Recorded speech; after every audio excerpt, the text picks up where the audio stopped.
Morning all, I'm Johnny B and welcome to Sunny Coast Celtic episode 82. Well let's dive right into this. I'm not going to talk about the game at home against Livingstone tomorrow right away. We've all got onto that and we'll get onto the team, blah blah blah, whatever we think. But first and foremost, I believe that this month, the rest of this month and next month will define if we're going to win the league or not, because I think we've got some big fixtures that are just going to keep coming. So I know we've got Rankers twice, we've got them in the Scottish Cup, and then we've got them in the league. So before the games we want to accumulate as many points as we can to put more pressure on them when it does come to play them in the league and in the Scottish Cup. Now the Scottish Cup's going to be a one-half game. The good thing about the Scottish Cup game is I think we're going to get the whole Broomlawn Road end, which is 7,500, which is where it used to be when I used to go to the games at the Piggery. You were always getting a full end with the Celtic fans in it, and it just made our job, the players' job, a bit easier when they know they had RA fans, because we made absolutely more noise than anybody. It was amazing when you used to go there and win. It's no better feeling, because there was more Rankers fans watching you and you were celebrating. It was brilliant. So that's back to the good old days. So I'm glad, because we're going to have to play them in the league, which will only have that wee group of fans in. But when we play them in the cup, we'll get 7,500 in, which is going to be amazing. And it will give us every single chance to get to the next round. So yeah, I think these next two games, so we've got Livingstone at home and then we've got Kilmarnock away. Now, they must be the two easiest games we've got in the next couple of months, so we've really got to take a massive 6 points out of these games, because Hearts are Hearts are at home to Hibs tomorrow and Rankers are away to Motherwell. So there's every chance of points being dropped here by both of them. We should pump Livingstone at home, and Kilmarnock's not playing well, let's face it. I know we're away from home, but we should pump them as well. So you've got two games that can give you a massive 6 points. Now, I don't know who Rankers and Hearts play on the other two occasions, like the next occasion. I know who they're playing this week, but I don't follow them enough to wonder who they're playing when we're away to Kilmarnock. I suppose Rankers will be at home, Hearts could be away, because they've been away and it's their turn to be at home. So you would think that they could drop 3 and gain 3, but we really want to get 6 points out of these two games.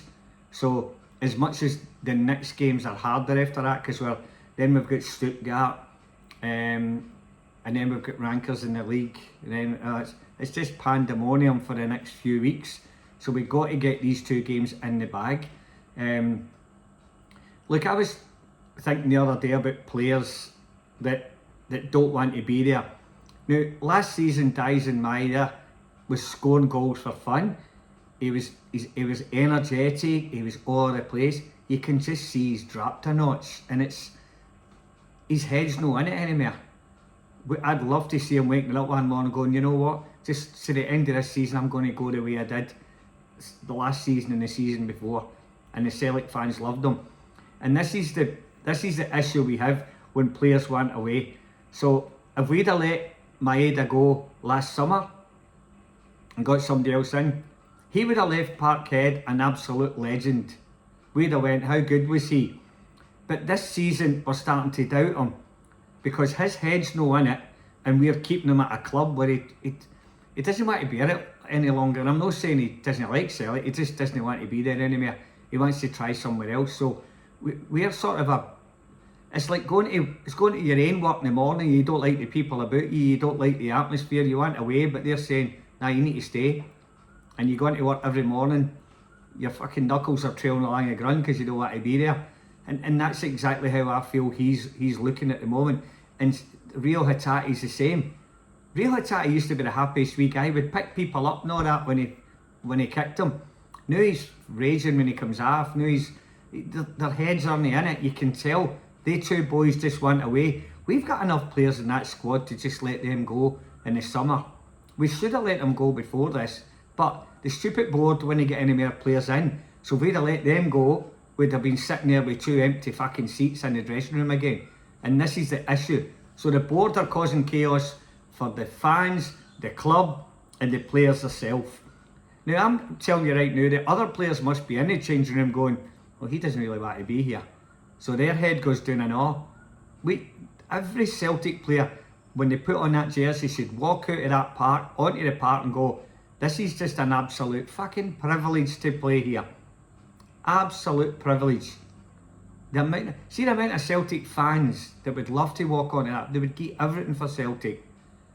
And you've got players there that can do it, but just don't want to do it. I don't get it. I'm not having a real go at him. I'm just saying, this is the board's fault.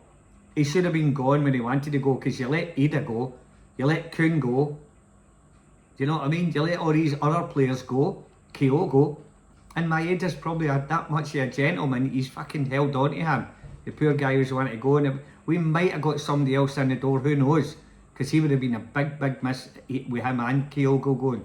But now we've held on to him, and I think, to be honest with you, if you're fair to yourself, we let the Rang Wang go. We should have let him go and kept Keogh go.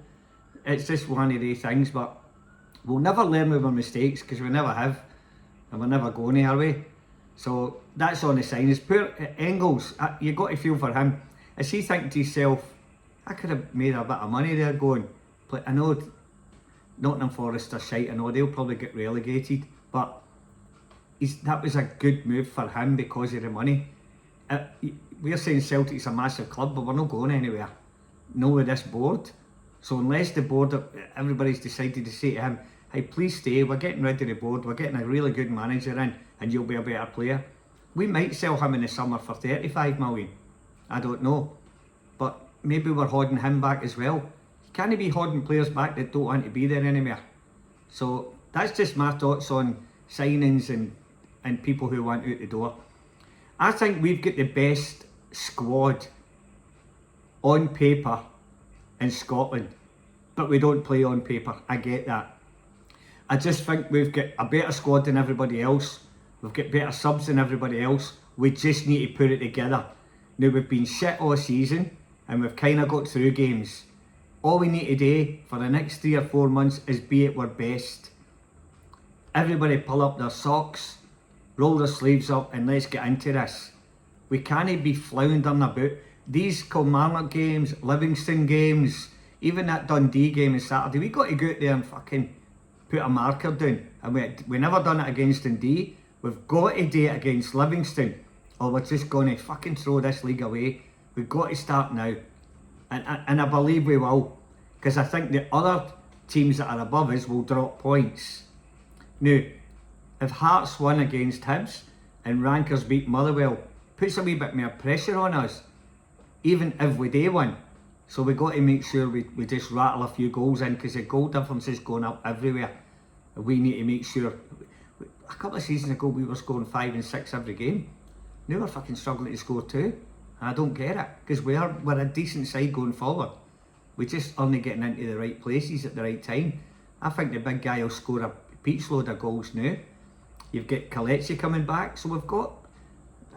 I can't believe that we're all saying we're not good enough. We're good enough to win the Scottish Premier League. We're not good enough in Europe. If we beat Stuttgart, it'll be a bonus, but we're not good enough in Europe. But we are more than good enough in the Scottish Premier League to win it. So we should be pissing in here.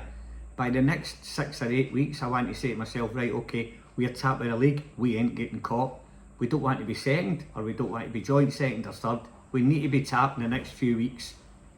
Put our markers down and get above them. Because if we do get above them, the pressure will be on them. They've not been in this situation for years. We've been winning titles for years.